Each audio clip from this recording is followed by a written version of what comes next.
నమస్తే, welcome to Telugu రాజ్యం. ఇవాళ మనతో పాటు సీనియర్ పొలిటికల్ అండ్ సినీ విశ్లేషకులు భరద్వాజ్ గారు ఉన్నారు. సార్తో మాట్లాడదాం. సార్ నమస్తే. నమస్తే సార్, అమరావతి గురించి పూర్తి స్థాయిలో తెలిసిన వ్యక్తి, అక్కడ జరుగుతున్న విషయాలన్నీ హైలైట్ చేయగల వ్యక్తి అండ్ మంగళగిరి ఇన్ఛార్జిగా, వైసీపీ ఇన్ఛార్జిగా ఆళ్ల రామకృష్ణారెడ్డి గారిని నియమించారు వైసీపీ అధినేత జగన్. సో ఈ నేపథ్యంలో ఆళ్ల రామకృష్ణారెడ్డి గారు ఆల్రెడీ ఒకసారి పార్టీని వదిలి వెళ్ళిపోయి మళ్ళీ వచ్చి మళ్ళీ కూడా ఇప్పుడు చాలా నమ్మకంగా జగన్ గారి వద్ద ఉంటున్నారు. అండ్ మోరోవర్ అమరావతిలో చాలా అక్కడ జరుగుతున్న వాటిని సరిగ్గా ఫోకస్ చేయగల నాయకుడు అయితే ఈ రామకృష్ణారెడ్డి గారే. సార్, ఆర్కే గారే అని ఆయనకు నమ్మకం. సో దీన్ని ఎలా చూడాలి అంటే, ఇప్పటికే అక్కడ కొన్ని కేసులు వేసున్నాడు ఆయన కోర్టుల్లో. కొన్ని కేసులు పోయినాయి, కొన్ని నడుస్తున్నాయి. ఈ మొత్తం వ్యవహారం నడుస్తోంది ఆర్కే సెంట్రిక్గానే నడుస్తున్నాయి. కాబట్టి తను మధ్యలో హర్ట్ అయ్యి, అంటే అక్కడ ఆ సీటు వేరే వాళ్ళకి ఇస్తున్నారు అన్న సందర్భంలో ఆయన కొంత గాయపడి షర్మిల గారి వైపు వెళ్ళాడు. కాంగ్రెస్ పార్టీకి వెళ్ళి అతి సమీపంలో, అంటే చాలా కొద్ది కాలమే ఉన్నాడు అక్కడ. ఇమ్మీడియట్గా వెనక్కి వచ్చేసాడు. అవునండి.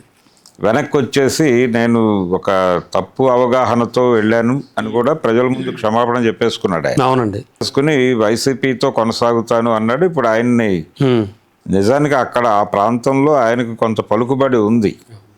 ఆ పలుకుబడి ఉండటంతో ఇప్పుడు తన్నే నమ్ముకున్నాడు ఆయన. గతంలో లోకేష్ను ఓడించినటువంటి చరిత్ర ఉంది అతనికి. ఆ సందర్భంగా తిరిగి అతనికే ఆ బాధ్యతలు అప్పచెబితే బెటర్ అని ఆయన అనుకుంటున్నాడు జగన్. ఇప్పుడు తెలుగుదేశం పార్టీ వైపు నుంచి ఒక ప్రయత్నం జరుగుతుంది. అంటే ఒక స్పెక్యులేషన్ వినిపిస్తోంది. ఏంటంటే, రేపు మహానాడు రామారావు గారి జయంతి రాబోతోంది 28వ తారీఖు. అవును, కడపలో పెడుతున్నారు. ఆ సందర్భంగా పార్టీలో నాయకత్వ మార్పు సూచనలు ఉన్నాయి అని అంటున్నారు. మారుతుందో లేదో గ్యారంటీగా తెలియదు, కానీ అవును, ఒక ప్రచారం అయితే జరుగుతోంది బయట. పార్టీ పగ్గాలు కొత్త నాయకత్వానికి అప్పచెప్పే అవకాశం ఉంది. కొత్త నాయకత్వం అంటే లోకేష్కి అప్పచెప్పే ఛాన్సెస్ ఉన్నాయి అనేది వినిపిస్తుంది. అవును అవును, అది జరగదు అనేటువంటి అభిప్రాయం కూడా చాలా మందిలో ఉంది. గట్టిగానే ఉంది. ఇది కేవలం స్పెక్యులేషనే అంటున్న వాళ్ళు ఉన్నారు. లేదు డెఫినెట్గా లోకేష్కి పగ్గాలు అప్పచెప్పేస్తారు ఈసారి అని నమ్ముతున్నటువంటి వాళ్ళు కూడా ఉన్నారు. వాళ్ళు అదే జరిగితే అప్పుడు మంగళగిరి స్థానం మరింత కీలకంగా మారేటువంటి అవకాశం ఉంది. మారినప్పుడు ఇవన్నీ జగన్ గారు దృష్టిలో పెట్టుకున్నారంటారా? ఇవన్నీ దృష్టిలో పెట్టుకుని రామకృష్ణారెడ్డిని అక్కడ తనకి బాధ్యతలు ఇప్పుడే అప్పచెప్పడం ద్వారా ఇప్పటి నుంచే తను గ్రౌండ్ వర్క్ చేసుకుంటాడు. ఎవరికైనా సరే ఒక నియోజకవర్గాన్ని కొంచెం ముందుగా అప్పచెబితే వాళ్ళు అంతే కదా, ఆబ్వియస్లీ తమ గెలుపుకి ఏం కావాలి, అలాగే ఎవరితో ఏం చేయించుకోవాలి, ఎవరిని అట్రాక్ట్ చేయాలి, దీనికి సంబంధించినటువంటి ఒక స్కీమ్ నడుస్తుంది. అవును, ఆ స్కీమ్ చేసుకోవడానికి కావలసినటువంటి వెసులుబాటు, సమయము, అవకాశం ఇవ్వాల్సి ఉంటుంది. ఆ ప్రయత్నంలో భాగంగా చాలా చోట్ల ఆయన సీట్ల కేటాయింపు చేసేస్తున్నాడు ఇప్పుడే.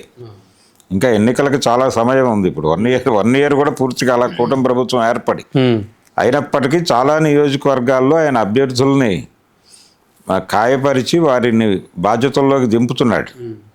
ఇది కేవలం మంగళగిరిలోనే కనిపించట్లేదు, చాలా చోట్ల. చిలకలూరుపేటలో చూసాం. అలా చాలా నియోజకవర్గాల్లో మీరే అని చెప్తున్నాడు ఆయన. చెప్పి గెలుపు ఓటమికి మీరే బాధ్యత వహించాలి అన్న లెవెల్లో పనులు అప్పచెప్పేస్తారు. అవును, ఎలక్షనీరింగ్ కార్యక్రమంలో జగన్ గారు ట్రావెల్ చేసేస్తున్నాడు. అందులో భాగంగానే ఇప్పుడు రామకృష్ణారెడ్డి పేరు ప్రముఖంగా చర్చలోకి వచ్చింది, వార్తల్లోకి వచ్చింది. రేపు లోకేష్ గనక బాధ్యతలు తీసుకుంటే చంద్రబాబు నాయుడు గారు రాజకీయ సన్యాసం కాకపోవచ్చు, కానీ ఆయన క్రియాశీల రాజకీయాల నుంచి, అంటే పార్టీకి ఒక ఫిలాసఫర్గా ఉంటాను అన్న పద్ధతిలో గనక నిర్ణయం తీసుకుంటే, ఆయన పెరిగిన వయసు రీత్యా అలాంటి నిర్ణయాలు తీసుకునే అవకాశం ఉంది అని అంటున్నారు. ఒకవేళ అది నిజమైతే అప్పుడు ఈయన కీలకంగా మారుతాడు. అవును, మారితే అది బలమైన సీట్ అవుతుంది, బలమైన ప్రత్యర్థి కూడా అవుతాడు. ఎగ్జాక్ట్లీ. కాబట్టి అది కీలకం. అందుకని ఇతన్ని ఇప్పుడు కొంచెం వార్తల్లో ఉంచేటువంటి ప్రయత్నం చేస్తున్నాడు. ఆ పాత కేసులు కూడా తవ్వి ఆయనకి అన్ని విధాల సపోర్ట్ ఇవ్వడానికి జగన్మోహన్ రెడ్డి అయితే ప్రయత్నం చేస్తున్నాడు. చూడాలి ఏ మేరకు అలా లాక్కెళ్తాడు అనేది. ఇదైతే సీరియస్గానే చర్చ జరుగుతుంది. అంటే చాలా కాలంగా క్యాడర్ నుంచి ఒక డిమాండ్ ఉంది నాయకత్వ మార్పు గురించి అని. తెలుగుదేశం పార్టీని భుజాన వేసుకుని మోస్తున్నటువంటి ప్రధాన స్రవంతి మీడియాలో విపరీతంగా వార్తలు వస్తున్నాయి, వ్యాసాలు రాస్తున్నారు, సంపాదకీయాలు రాస్తున్నారు. అంటే చంద్రబాబు నాయుడు యువనాయకత్వం అనే పేరుతో, అలాగే చంద్రబాబు నాయుడు గారు ప్రత్యర్థులతో కొంత మెతకగా వ్యవహరిస్తున్నారు అనేది కూడా ఒక ప్రచారం జరుగుతోంది.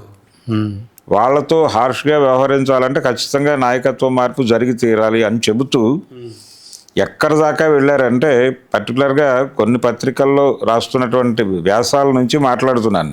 అవునండి.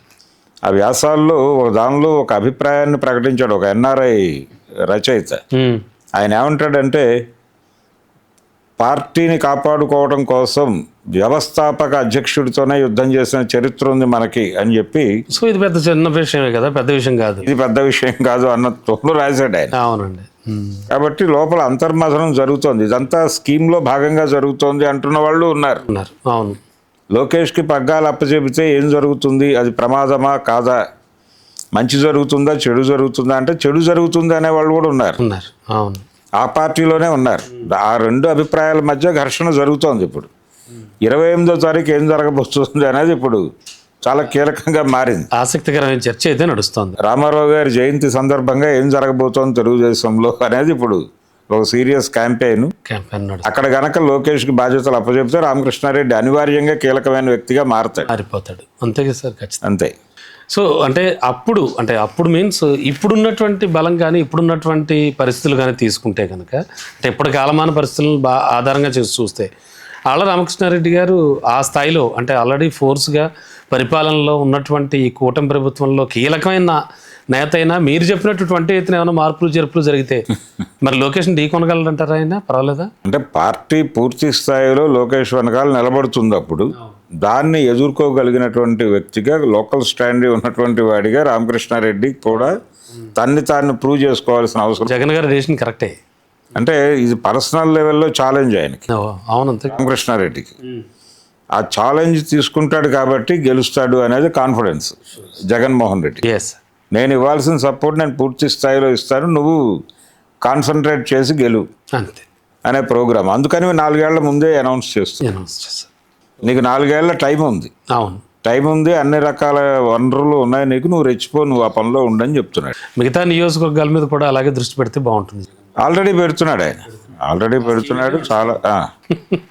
రైట్ సార్, చూద్దాం మంగళగిరిలో ఏం జరగబోతుందో. Thank you sir, thank you so much. Thank you. Hello, Telugu రాజ్యం ఛానల్ చూస్తున్నారా? సామాజిక, రాజకీయ, జీవన చిత్రణే తెలుగు రాజ్యం. అతిశయోక్తులు, అసత్యాలు ఉండవు. రాజకీయ కోణం కాదు, ప్రజా కోణమే కొలబద్ద. తెలుగు రాజ్యం వీక్షణ మీ ఉత్తమ అభిరుచికి నిదర్శనం.